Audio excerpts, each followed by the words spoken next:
Well, as I mentioned, they had a lot going on during the game. You heard head coach Chris Finch just mentioning them. Rudy Gobert throwing the punch, hitting Kyle Anderson during a huddle during the game before halftime. Rudy Gobert gets sent home, so he leaves the building. And then you have the situation with Jaden McDaniels punching the wall. Chris Finch said out of frustration. We have since then seen reports that it is actually his hand is fractured. So you hate to speculate, but with a broken hand, chances are you're not playing in the next game. So they had the play-in tournament to be concerned about. GA, where does that put this Minnesota Timberwolves team? Well, they're at a huge disadvantage. Jaden McDaniels, Anthony Edwards gets all the accolades and deservedly so, but this young man has become one of the better two-way players in the league, and offensively he was, ascending. And so to lose him, his versatility, that's going to be a tremendous blow to this team. And we don't know what happened, what transpired to have him react the way he did. But then you couple that with what's going to transpire with the Rudy Gobert situation, not knowing whether or not he's going to be suspended for a game, potentially. It's probably not the best scenario for a team that's coming off such an emotionally high win, Smitty, it's just got to be tough. And also tough for their coach, right? Because he really hadn't had a chance to process all that's transpired dealing with the game and what's going on. I think, GA, you said it best. The coach is going through so much, and he handled the press conference, I thought, pretty well. I like that he said it was our veterans, which you never want to see that. Yeah. Then I think I love the statement that won't be tolerated here. Yeah. And then the question, will he be suspended? You don't think that's fair to ask a coach right there in that position, but I think he handled that. But he did kind of lead on to tell us a little bit what happened. He said it was blown assignments. Yes, he did. Yeah. So it was basketball that they were upset about, and when it's blown assignments, you should be able, as a veteran, both veterans, be able to control yourself and not lead to punches. And hopefully for this Minnesota Timberwolves fan base and this organization, you might have already lost McDaniels and possibly lose Rudy Gobert. Makes it really tough going into we want LA chance when you're going to play the Lakers without those two guys. And there are two guys, especially defensively, you're going to lose a lot. Yeah. It's a really good point. The defensive side is going to suffer. That's a lot of length between those two guys. We're not sure what's going to happen with Rudy Gobert. There could be a possible suspension looming, so we will see. If we hear anything, we'll make sure you know right away. There's your big board, all 15 finals. We'll be back with more. There's your big board, ladies and gentlemen.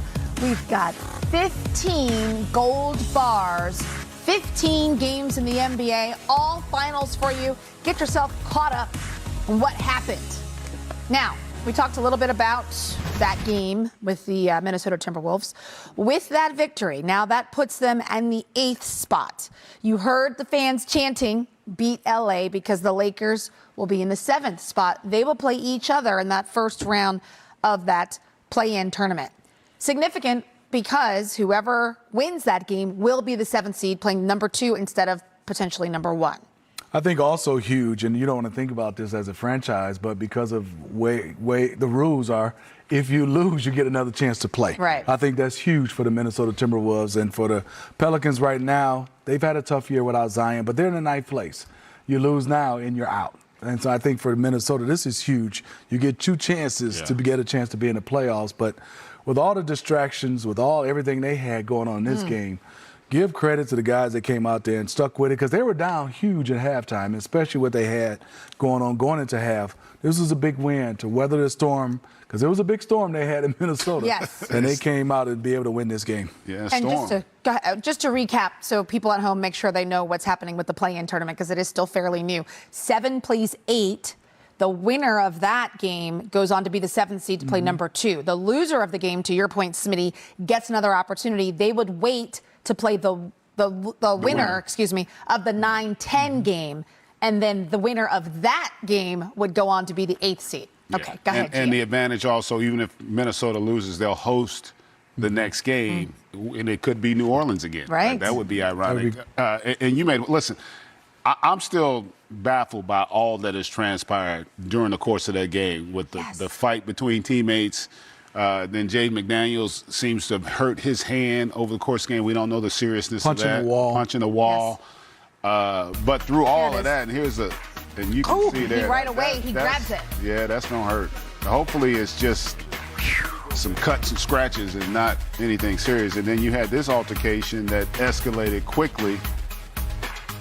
And that's just, it's unfortunate on so many levels. They're going to have to deal with that and address that. Is the potential that Gobert is not going to be there in that play-in game.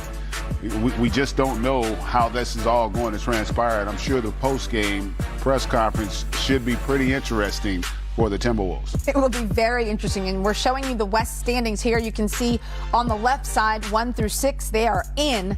That middle column for the play-in tournament is what we were talking about. 7 plays 8, 9 plays 10.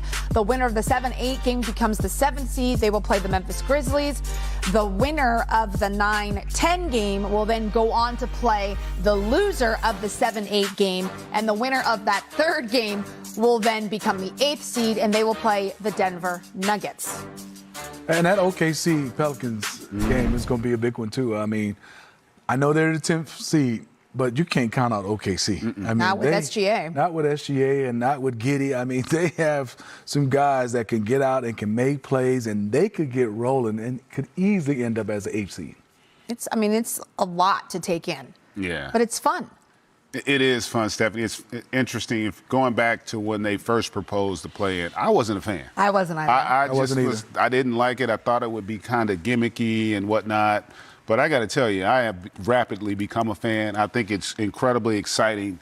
The fact that we had so many teams still in it in the last week of the season, I think that creates tremendous excitement.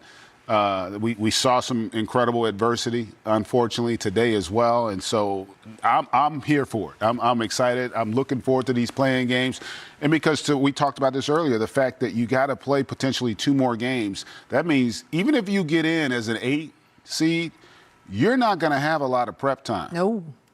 You know, the only advantage you have from a coaching staff standpoint is at least you know, even going into that last matchup, at least you know who you're going to play if you win. So your staff can start preparing for that. But the players can't, because they got to have their sole focus on that last play-in game to see if they're able to prevail. Well, we heard Monty Williams talking about that very thing when they were the 1 seed in the West last year with the Suns. They had 2 days to prepare for their opponent because they had to wait for all of those games to transpire before they figured out who their actual opponent was going to be. Adds to the excitement of the postseason. Okay, and we've just been told that Jaden McDaniels' hand is fractured. Oh, boy. Yes, that was reported by Woj. So, as we mentioned earlier, the possibility that he would miss the play-in and potentially any games thereafter is now a real thing. All right, big board for you. All games are final. 15 games in the NBA.